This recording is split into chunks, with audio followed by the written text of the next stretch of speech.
Eh bien, salut à tous, aujourd'hui une nouvelle vidéo où nous allons tester l'acide oxalique et traiter deux objets militaires en métal.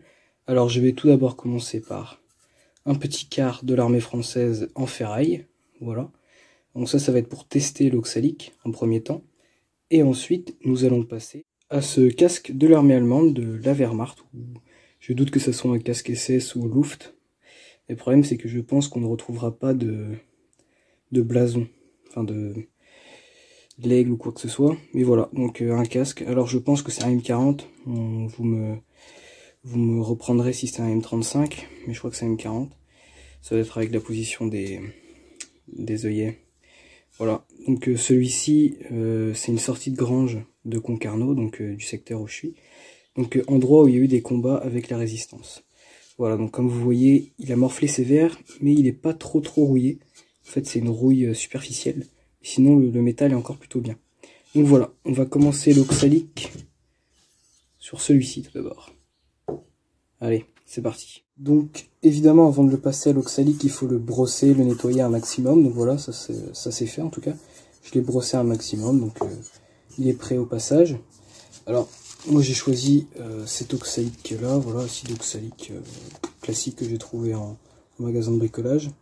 Donc d'après les informations de ce qu'ils disent, pour désoxyder le cuivre, étain, bronze, laiton, dilué dans 1 litre d'eau froide, 5 dosettes d'acide oxalique. Voilà, donc je pense que je vais suivre en tout cas les instructions, on verra bien ce que ça donne sur le quart. Donc là j'ai préparé 1 litre d'eau ici, et donc je vais le mettre là-dedans en attendant, et j'utiliserai la bassine tout à l'heure pour le casque. Voilà, allez c'est parti. Donc voilà, on m'a conseillé donc finalement de mettre une cuillère à soupe, donc on va tester. Comme ça, on teste, on voit ce que ça donne sur le quart ici. Donc une cuillère à soupe d'oxalique pour 1 litre d'eau. Voilà, donc on va tester ça. On verra bien ce que ça donne donc sur le quart. Allez, je reprends. Petite précision, soyez pas con aussi, mettez des gants, parce que en fait c'est un peu corrosif quoi, et ce serait con de perdre une main. Bon après, vous allez pas perdre une main avec de l'oxalique, mais bon, on sait jamais. Petit gant, ça peut toujours servir. Bon du coup, on va se voir, je sais pas combien de temps je vais laisser. Je vais regarder tous les 10 minutes, on va voir, et puis je vous tiens au courant. Donc là, il baigne depuis quelques minutes, 10 minutes justement. On voit qu'il y a plein de petites bulles là qui se forment autour, donc voilà, je vais le laisser encore 5 minutes au moins. Et puis après on verra ce que ça donne. Et donc après je le passerai à l'anti-rouille, voilà, au vernis anti-rouille incolore. Comme ça il sera bien protégé, il sera nickel chrome. Voilà. Sinon on passera à celui-ci que je vais sûrement mettre dans une bassine. Donc j'attends de voir. Bref, je vous reprends dès qu'on a du résultat. En attendant que le produit agisse, d'ailleurs aussi j'ai récupéré ça.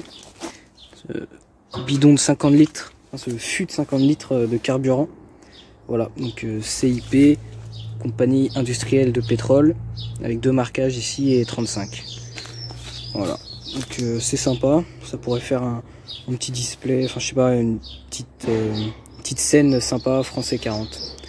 Voilà, celui-là il est en nettoyage aussi.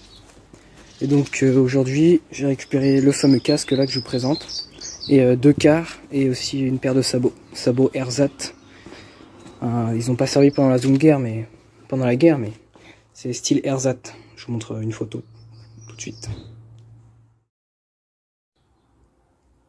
15 minutes de trempage pour le petit quart. Alors je vais le sortir avec les gants et on va aller le rincer à l'eau. Alors très important de le rincer un maximum à l'eau froide pour éviter justement que l'acide continue à bouffer l'objet. Après l'avoir sorti en fait. Donc voilà, très important de bien le rincer. Là je vais le sortir et ensuite on va le passer à l'anti-rouille. On s'équipe, attention parce que sinon on va terminer avec des bras en moins. En vrai c'est pas aussi énervé l'oxalique mais on ne sait jamais. Petit gant de jardinier, la grande classe. Et du coup je vais venir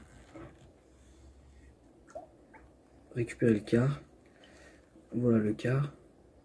Vous voyez que, mine de rien, la ferraille ressort bien. Donc je vais aller le rincer à l'eau froide, et on se retrouve tout de suite pour le passage à l'anti-rouille. Allez, à tout de suite. Donc voici le résultat après le passage à l'oxalique, et donc le passage à l'eau froide. Alors comme vous le voyez, le métal est très bien ressorti. On voit qu'il y a toujours une couche de rouille sur le quart, mais que vous voyez, c'est partiellement parti. Alors peut-être que je l'ai laissé pas assez longtemps, ou peut-être que l'eau aussi n'était pas à la bonne température. Mais comme vous le voyez, le résultat est tout de même relativement satisfaisant. On voit que la ferraille est bien ressortie, que la rouille est partie. Donc quand même à certains endroits c'est plutôt pas mal. Alors par contre l'intérieur, comme vous le voyez, je pense qu'il y a du ciment ou quelque chose comme ça qui a été mélangé au fond, je sais pas vraiment. Donc ça, il va falloir que je trouve un moyen de le faire partir. Mais en tout cas, en ce qui concerne l'extérieur du quart, c'est plutôt sympa. Donc même ici, l'anse est plutôt bien ressorti. Donc franchement, ouais, là on peut voir c'est plutôt pas mal. Donc voilà, maintenant on va passer au casque, tout simplement, pour voir un peu ce que ça va donner sur la coque et surtout sur la peinture. Voilà, allez, on continue. Alors oui, j'oubliais avant, comme le quart, il va blanchir en fait avec l'oxalique, pour garder cette belle couleur d'origine là qu'on voit, il va falloir le passer au vernis, voilà, à l'anti-rouille incolore. Donc voilà, on va le passer à l'anti-rouille incolore et ensuite on pourra passer au casque. Anti-rouille de grande qualité, juste enlever le machin là et c'est parti, on va badigeonner ce bon vieux quart là qui va pouvoir rejoindre le bidon que j'avais trouvé en urbex. Voilà, norage de mon bidonnage. Vous voyez là, passage à l'anti-rouille. Le avant là c'est tout mat, là c'est tout moche. Et là après là ça brille de mille feux. Donc voilà, ça va être un peu ça le projet. Déjà ça va empêcher que la rouille se redéveloppe sur le machin, sur le quart. Et puis en plus ça va le faire briller de mille feux, là regardez ça, c'est magnifique. Voilà, je continue à l'appliquer.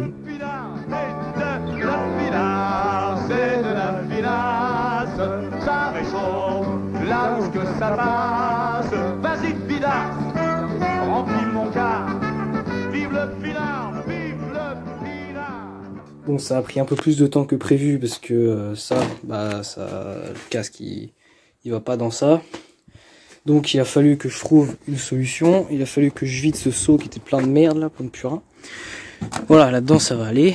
Donc maintenant, on va faire 1 litre par 1 litre du coup, parce que faut être précis dans la vie.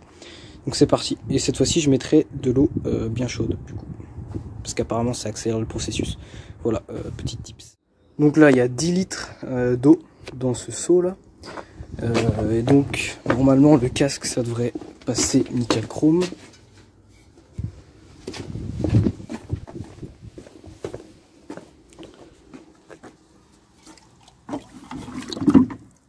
Il manque juste, ouais, peut-être mettre 11 litres, je pense. Puis après, on pourra lancer le machin. C'est parti. One eternity later. Donc voici le casque après le passage donc à l'oxalique et le passage pour enlever la peinture au décapant. Voilà, donc pour ce qui est des restes de peinture d'époque, il en reste ici mais vraiment de façon très légère. Et pour ce qui est de la décale, il reste une décale ici.